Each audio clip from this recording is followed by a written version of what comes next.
falando de Bolsonaro preso até hoje, né, com os próprios mimimis dele dentro da prisão, mesmo luxando, né? E aí eu queria trazer aqui, basicamente, vou colocar essa imagem aqui, basicamente, de background para nossa discussão, né? Eu queria trazer aqui, basicamente, alguns pontos, que são os pontos da condenação do Bolsonaro, né? E fazer, basicamente, um paralelo exatamente com a condenação do presidente Lula. E aí, ninguém melhor do que a nossa companheira advogada, Adriele, para vir aqui nos ajudar a trocar essa ideia e nos explicar o que foi de diferente, o que foi bom, o que foi legal, melhor dizendo, e o que foi ilegal. Então, assim, eu acho que eu já vou jogar a batata quente para a Adriele e dizer, Adriele, qual foi a diferença, ou melhor, quais foram as diferenças da condenação do presidente Bolsonaro para o presidente Lula? Em termos jurídicos, a gente não pode falar em condenação do presidente Lula, começamos por aí, né? Então, o presidente Lula, ele não é um presidente condenado, ele não é um cidadão brasileiro que foi condenado na esfera judicial, porque os seus processos foram anulados. Então, a grande diferença já começa aí, que a gente não pode falar que o Lula, ele respondeu por um processo, porque esses processos foram anulados. Então, no caso do Lula, a gente não fala nem que ele foi absolvido, porque em frente à esfera judicial não há de se falar de processo. Se nós não falamos em processo, não se fala nem de absolvição. Então, o Lula não tem processo nas suas costas. É errado dizer que nós temos um presidente ex-presidiário, porque, na verdade, para o sistema judiciário, ele não é um ex-presidiário.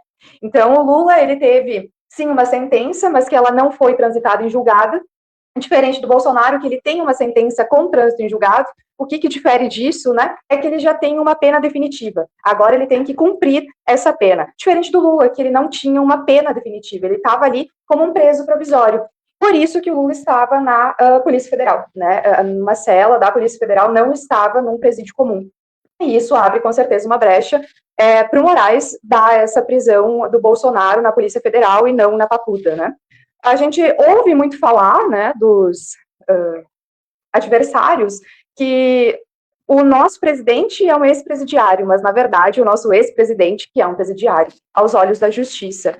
Porque o Lula, como já trouxe, a gente não fala, em se tratando dele, sobre processo, sobre prisão, sobre presidiário, porque não há isso frente à justiça.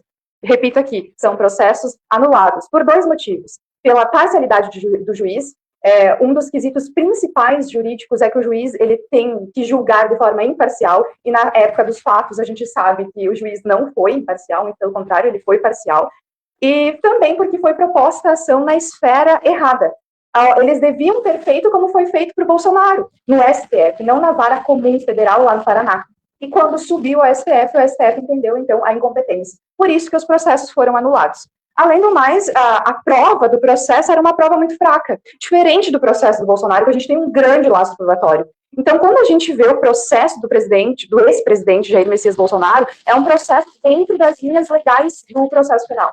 A gente não pode falar que não foi observado o processo penal, que não foi observada a nossa Constituição, muito pelo contrário, foi dentro das linhas legais, é um processo legal, se discute ali o Moraes, que era vítima e também julgou o processo, isso pode abrir uma brecha no futuro de ter, talvez, algum benefício para o Bolsonaro, pode, porque a gente não sabe o que vai acontecer dentro do STF.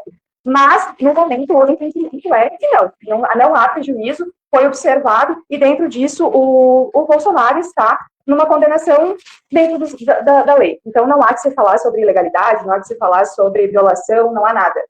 Ele foi condenado e dentro do processo penal.